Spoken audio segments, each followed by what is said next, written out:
This is the story of a man named Stanley. Stanley worked for a company in a big building where he was employee number 427. Employee number 427's job was simple. He sat at his desk in room 427 and he pushed buttons on a keyboard. Orders came to him through a monitor on his desk, telling him what buttons to push, how long to push them, and in what order. This is what employee 427 did every day of every month of every year. And although others might have considered it soul-rending, Stanley relished every moment that the orders came in, as though he had been made exactly for this job. And Stanley was happy. And then one day, something very peculiar happened. Something that would forever change Stanley. Something he would never quite forget. He had been at his desk for nearly an hour when he realized that not one single order had arrived on the monitor for him to follow. No one had showed up to give him instructions, call a meeting, or even say hi. Never in all his years at the company had this happened, this complete isolation. Something was very clearly wrong. Shocked, frozen solid, Stanley found himself unable to move for the longest time. But as he came to his wits and regained his senses, he got up from his desk and stepped out of his office.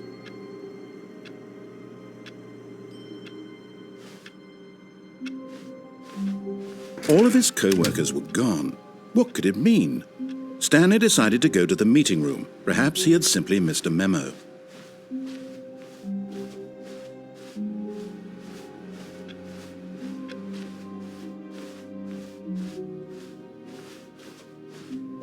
When Stanley came to a set of two open doors, he entered the door on his left.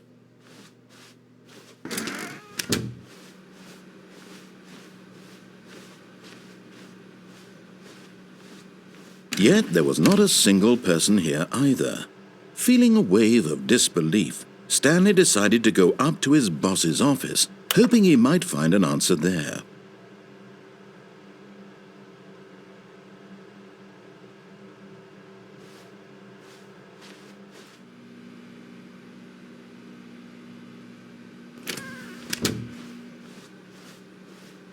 Coming to a staircase, Stanley walked upstairs to his boss's office.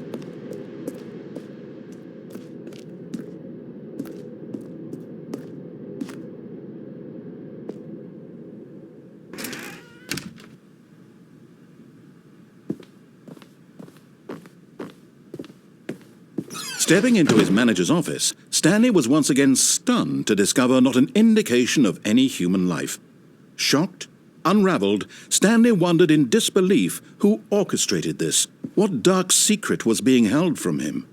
What he could not have known was that the keypad behind the boss's desk guarded the terrible truth that his boss had been keeping from him, and so the boss had assigned it an extra secret PIN number, 2845. But of course, Stanley couldn't possibly have known this.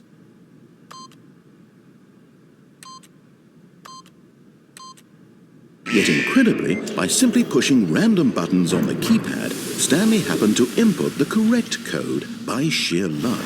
Amazing. He stepped into the newly opened passageway.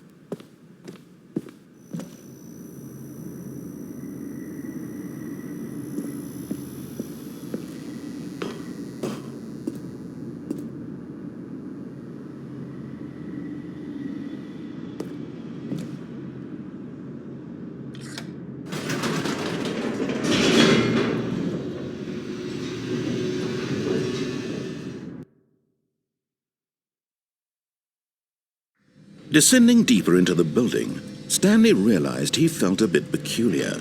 It was a stirring of emotion in his chest, as though he felt more free to think for himself, to question the nature of his job.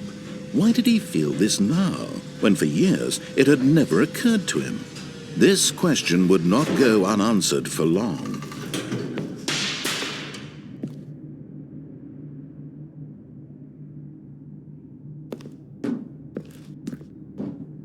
Stanley walked straight ahead through the large door that read Mind Control Facility.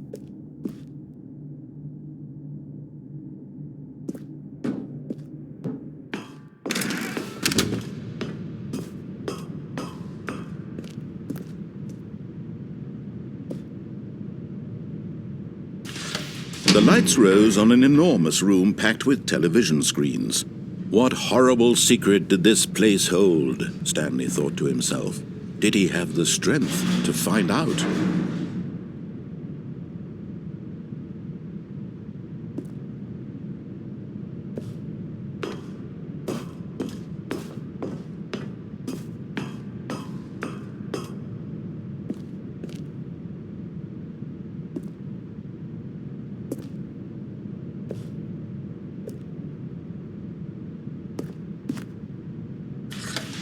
Now the monitors jumped to life, their true nature revealed.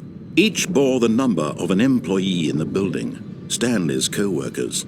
The lives of so many individuals reduced to images on a screen, and Stanley, one of them, eternally monitored in this place where freedom meant nothing.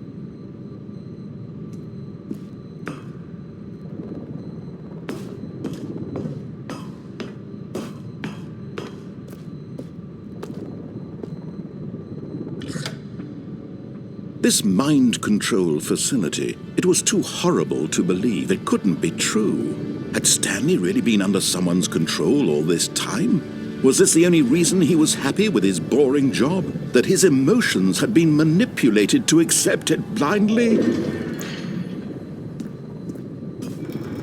No, he refused to believe it. He couldn't accept it. His own life in someone else's control? Never! It was unthinkable, wasn't it? Was it even possible? Had he truly spent his entire life utterly blind to the world?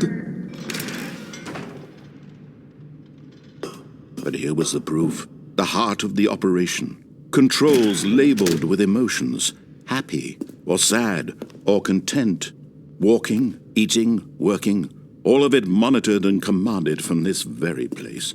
And as the cold reality of his past began to sink in, Stanley decided that this machinery would never again exert its terrible power over another human life. For he would dismantle the controls once and for all.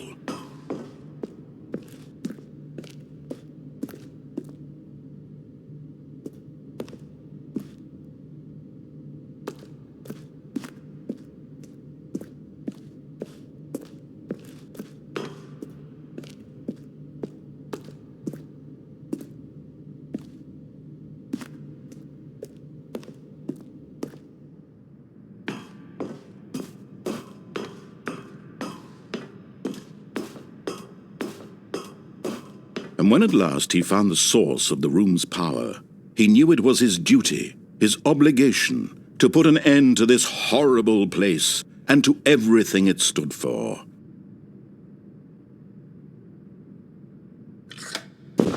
Oh, Stanley, you didn't just activate the controls, did you? After they kept you enslaved all these years, you go and you try to take control of the machine for yourself. Is that what you wanted? Control? Stanley, I applaud your effort, I really do. But you need to understand, there's only so much that machine can do. You were supposed to let it go, turn the controls off, and leave. If you want to throw my story off track, you're going to have to do much better than that.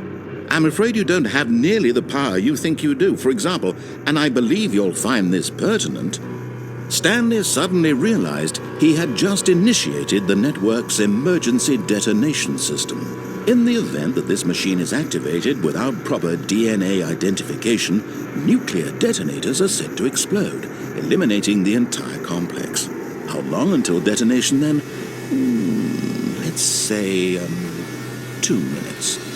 Now this is making things a little more fun, isn't it, Stanley? It's your time to shine. You are the star. It's your story now. Shape it to your heart's desires. Oh, this is much better than what I had in mind. What a shame we have so little time left to enjoy it. Mere moments until the bomb goes off. But what precious moments each one of them is.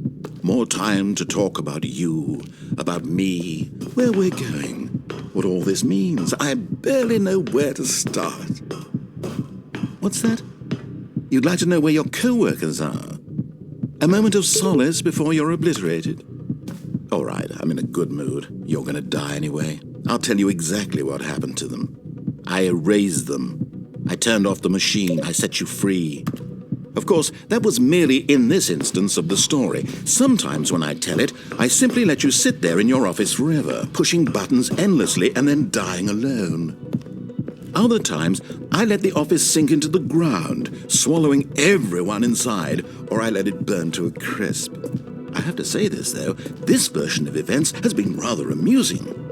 Watching you try to make sense of everything and take back the control wrested away from you, it's quite rich. I almost hate to see it go. But I'm sure whatever I come up with on the next go-around will be even better. My goodness, only 34 seconds left. But I'm enjoying this so much. You know what? To hell with it. I'm going to put some extra time on the clock. Why not? These are precious additional seconds, Stanley. Time doesn't grow on trees. Oh dear me, what's the matter, Stanley? Is it that you have no idea where you're going or what you're supposed to be doing right now? Or did you just assume when you saw that timer that something in this room was capable of turning it off? I mean, look at you. Running from button to button, screen to screen, clicking on every little thing in this room. These numbered buttons, no, these colored ones, or maybe this big red button, or this door. Everything, anything, something here will save me. Why would you think that, Stanley? That this video game can be beaten? Won? Solved? Do you have any idea what your purpose in this place is? Stanley, you're in for quite a disappointment. But here's a spoiler for you. That timer isn't a catalyst to keep the action moving along. It's just seconds ticking away to your death. You're only still playing instead of watching a cutscene because I want to watch you for every moment that you're powerless, to see you made humble. This is not a challenge. It's a tragedy. You wanted to control this world, that's fine. But I'm going to destroy it first, so you can't. Take a look at the clock, Stanley. That's 30 seconds you have left to struggle. 30 seconds until a big boom and then nothing. No ending here, just you being blown to pieces. Will you cling desperately to your frail life, or will you let it go peacefully? Another choice. Make it count, or don't. It's all the same to me, all a part of the joke. And believe me, I will be laughing at every second of your inevitable life from the moment we fade in until the moment I say, happily ever after.